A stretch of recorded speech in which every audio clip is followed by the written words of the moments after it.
Ya, pertama sebelum sampai ke soal substansi materinya, problematika besarnya kan ada di terburu-burunya pembentukan ini. Sulit menghindari bahwa upaya menyegerakan KUHP ini karena sebentar lagi KUHP Ya. akan berjalan Februari itu.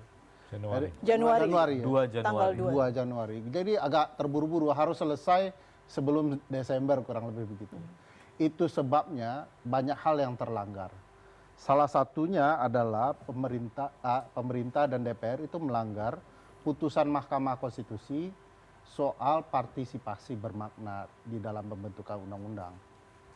Yang dimunculkan oleh DPR dan pemerintah di dalam pembentukan KUHP adalah angka-angka, tapi belum partisipasi bermakna. Misalnya, bahwa partisipasi bermakna itu harus melibatkan publik, dengan publik bisa memberikan pandangannya, dipertimbangkan pandangannya, dan diberikan jawaban kalau pandangannya ditolak.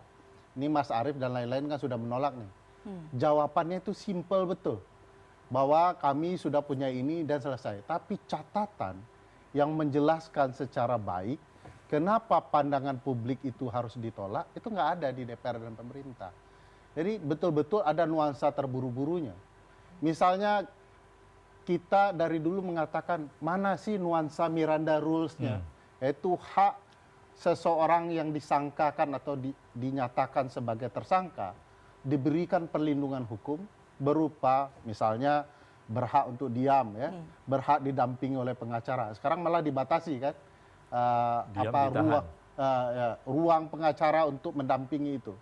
Nah, makanya nggak ada pernyataan Miranda Rules yang digambarkan dan digadang-gadangkan di awal. Terus padahal secara prinsip konstitusional, Pak Son, undang-undang itu kan adalah upaya membatasi hak.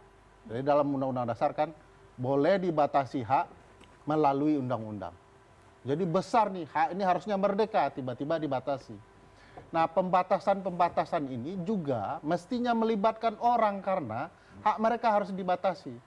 Nah, sekarang DPR dan lain-lain kan menyatakan bahwa orang ini, si A, si B, masyarakat sipil sudah didengarkan. Tapi datanya salah semua. Ada disebutkan Lokataru misalnya, ya. Del Pedro diminta masukannya oleh Komisi 3. Padahal hari itu Del Pedro sedang ditahan. Jadi data seperti ini membuat publik, jangan-jangan sebenarnya semua ini data yang dipungut untuk kemudian menjelaskan kami sudah mendengarkan orang dalam pembentukan undang-undang. Faktanya ternyata tidak, gitu ya. Nah, bagi saya kalau melanggar putusan Mahkamah Konstitusi, di sana hal ihwal kegentingan memaksanya. Ada lembaga negara mengabaikan putusan peradilan, itu sudah sangat genting bagi saya. Harusnya mematuhi. Artinya apa? Perpu bisa di sana? Ya, bisa saja. Kalau itu hal gentingnya? Iya, Presiden Joko Widodo hobi keluarin perpu kalau hal-hal padahal tidak ada genting-gentingnya.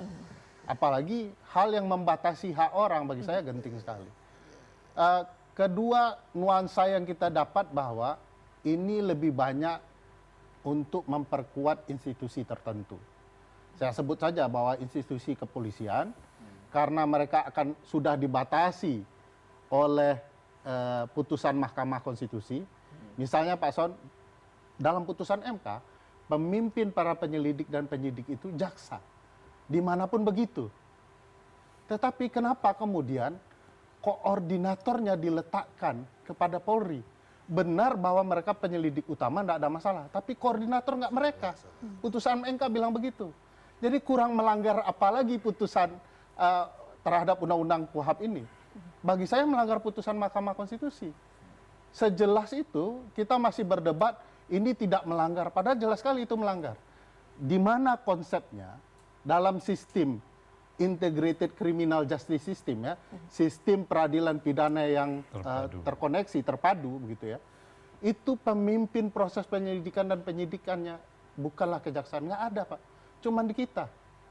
Jadi di titik ini akhirnya orang bertanya-tanya, jumlah polisi kurang, tapi pekerjaannya banyak.